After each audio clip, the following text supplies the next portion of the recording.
So hi everyone, இன்றைக்கி நம்ம என்ன பார்க்க போகிறோம் அப்படின்னா வீட்ஸ்டோன் பிரிட்ஜ். ஓகேவா? கிர்ச்சாஃப் லாவோட இம்பார்ட்டண்டான ஒரு அப்ளிகேஷன், ரொம்ப இம்பார்ட்டன்ட் கொஷின், பப்ளிக் கொஷின், 5 மார்க்கில் வாங்க பார்க்கலாம். ஸோ வீட்ஸ்டோன் பிரிட்ஜ் வந்து பார்த்திங்கன்னா ரொம்ப ஈஸியான ஒரு கான்செப்ட்டு. ஸோ என்னென்னா, ஃபஸ்ட்டு ஒரு நெட்வொர்க் எடுத்துக்கலாம். ஸோ ஏ நோடு எடுத்துக்கிறேன், B and C and D, இந்த மாதிரி ஒரு 4 நோடு எடுத்துக்கலாம். ஓகேங்களா? So A B C D இந்த மாதிரி ஒரு 4 நோடுன்னு எடுத்துக்கிறேன். ஓகேங்களா? ஸோ இப்போ நான் இந்த நோடுக்கு ஒரு ரெசிஸ்டன்ஸ் எடுத்துக்கிறேன்.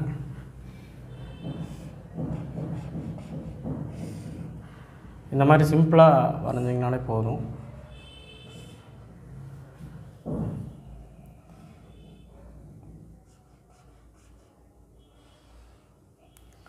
இந்த மாதிரி சிம்பிளாக வரைஞ்சிங்கன்னா போதும். நடுவில் ஒரு கேல்வனோமீட்டர் கொடுக்குறேன். Okay, right. இப்போது நான் இதை வந்து சர்க்யூட்டில் ஒரு இஎம்எஃப் கொடுக்குறேன். இஎம்எஃப்னா வோல்டேஜ், ஒரு ப்ளஸ் மைனஸ் ஒரு பொட்டன்ஷியல் கொடுக்குறேன். ஓகேங்களா? ஸோ இதுதான் வீட்ஸ்டோன் நெட்வொர்க். ஸோ PQRSன்னு நான் கொடுத்துக்கிறேன். Okay, PQRS.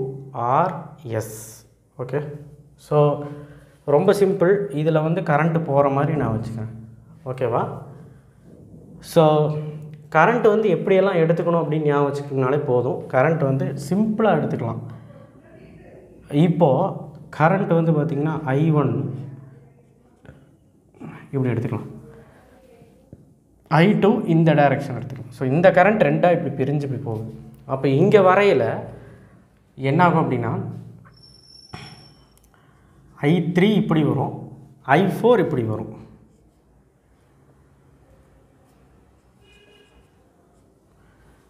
ஸோ இந்த மாதிரி சிம்பிளாக கரண்ட் டைரக்ஷன் ஞாபகம் வச்சா தான் நம்மளால் இந்த ஈக்குவேஷன் வந்து கிளியராக போட முடியும். ஓகே, ஸோ இப்போது இது உங்களுக்கு டயக்ராம் புரிஞ்சுருக்கோன்னு நான் நினைக்கிறேன். So let us consider ABCD is a network, Wheatstone bridge network, and PQR is a resistor, and I1, I2, I3, I4 is a current passing through in it. So E is a EMF produced in it. Okay, this is one of the applications of Kirchhoff law. So இப்போ நம்ம என்ன பண்ண போகிறோம் அப்படின்னா, Kirchhoff current rule use பண்ண போகிறோம் இந்த பிங்கிற நோடில். So Kirchhoff current rule in junction B. நம்ம எப்படி யூஸ் பண்ணணும்னு பார்க்கலாம்.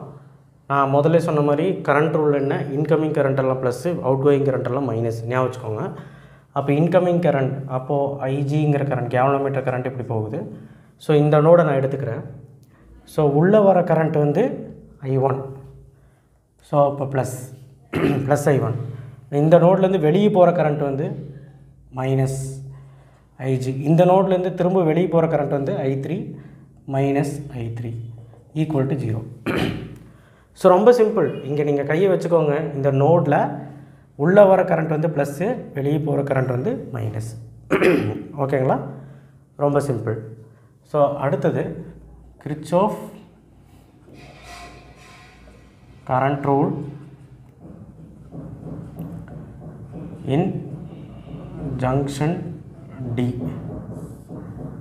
ஓகேங்களா? அப்போ ஜங்ஷன் டியில் நீங்கள் வச்சு பார்த்தீங்கன்னா உள்ளே வர கரண்ட் வந்து ப்ளஸ்ஸு. ஓகே, அப்போ I2. அடுத்தது உள்ளே வர கரண்ட் வந்து ப்ளஸ் ஐஜி.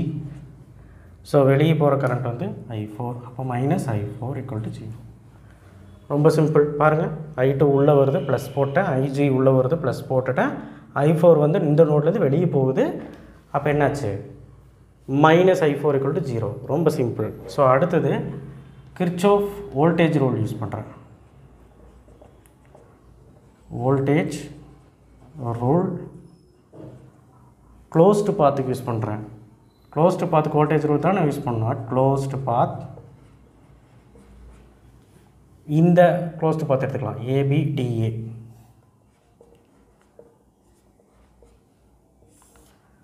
ஸோ ஏபிடிஏக்கு மட்டும் எடுத்துக்கலாம். ஓகேங்களா? இப்போது ஏபிடிஏக்கு எடுக்கும்போது கிர்ச்சாஃப் வோல்டேஜ் ரூலோட கான்செப்ட் என்ன? Product of the current and the resistance. ஓகேவா? அப்போது I1P ரொம்ப simple.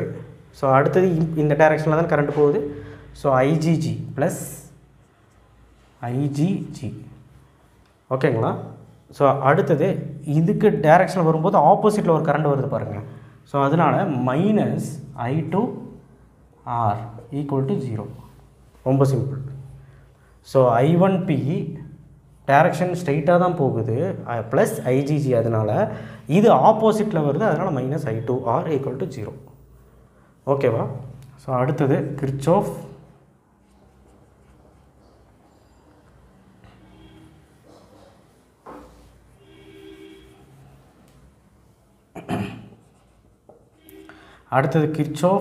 Voltage rule at closed path. பாருங்கள், ABCDA ஃபுல்லாக எடுத்துக்கிறேன். ABCDA. ஓகே, இப்போ ஃபுல்லாக பார்க்கலாம், ரொம்ப ஈஸியாக பார்க்கலாம். I1P அடுத்தது இந்த டைரெக்ஷனில் போகுது, இது எடுத்துக்கூடாது, நம்ம இதை தான் எடுத்துக்கணும். ஏபிடி எடுத்து ஃபுல்லாக எடுத்துக்கணும். அப்போ இங்கேருந்து இப்படி தான் போகுது. ஓகேங்களா? அப்போ ப்ளஸ் I3Q. ஓகே, அடுத்தது ஆப்போசிட்டில் வருது, அதனால் மைனஸ் I4S. அடுத்தது திரும்ப ஆப்போசிட்டில் வருது, மைனஸ் I2R ஈக்குவல் டு 0. ஓகேங்களா?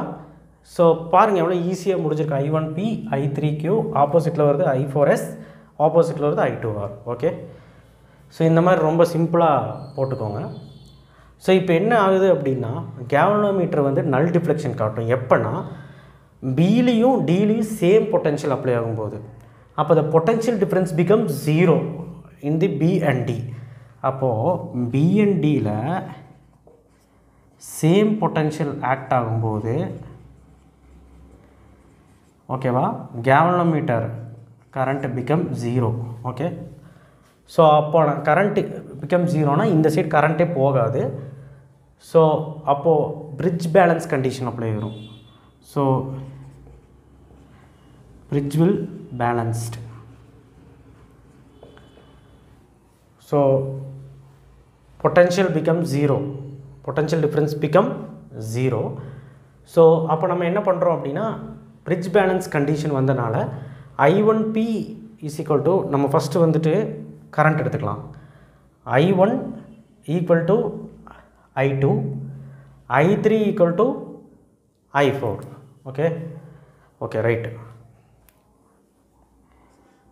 ஸோ ஈக்குவல் ஆயிடுச்சு. அப்போ I1 ஈக்குவல் டு I3, இந்த கரண்ட்டு ஈக்குவல். அடுத்தது I2 ஈக்குவல் டு I4. அவ்வளோதான், ரொம்ப simple. So I1P is equal to I2R. Okay, I2R. அடுத்தது I3Q is equal to I4S. ஓகேங்களா?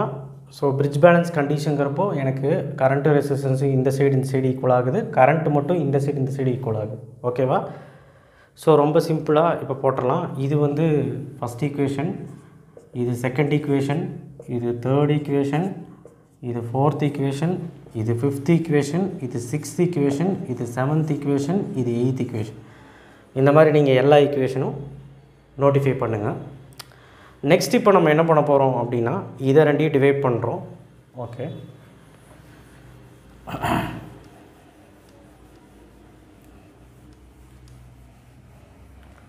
ஸோ பாருங்கள்,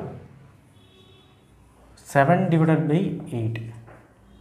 ஸோ அப்போ என்னென்னா I1P is equal to I2R divided by I3Q divided by I4S. So divide பண்ணியாச்சு. So இங்கே பாருங்கள், I3க்கு பதில் இங்கே என்ன இருக்குது, I1 இருக்குது, சப்ஸ்டிட் பண்ணுறோம். So I1P I1 Q is equal to I2 R. I4 க்கு பதிலா இங்கே என்ன இருக்குது? I2 இருக்குது. So I2 yes. So I1 cancel. So அப்போ P divided by Q is equal to R divided by S. So இதுதான் bridge balance condition. Bridge balanced condition. இந்த மாதிரி நீங்கள் எழுதிக்கணும். ஓகேவா? ஸோ இப்போது நம்ம bridge balance condition சொல்லிட்டோம்.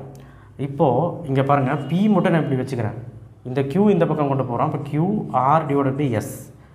இதுலேருந்து என்ன தெரியுது அப்படின்னா, ஏதோ ஒரு ரெசிஸ்டன்ஸ் கண்டுபிடிக்கணும்னா 3 ரெசிஸ்டன்ஸ் நோன் வேல்யூஸாக இருந்தால் கண்டுபிடிச்சிக்கலாம். அது இங்கே நீங்கள் எழுதணும்.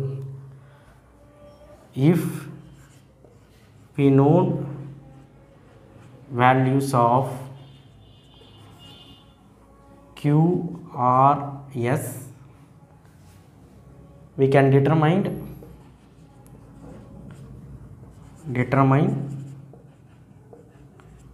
P. அவ்வளோதான். இது நீங்கள் மென்ஷன் பண்ணணும் கன்க்ளூஷனில். ஓகேங்களா?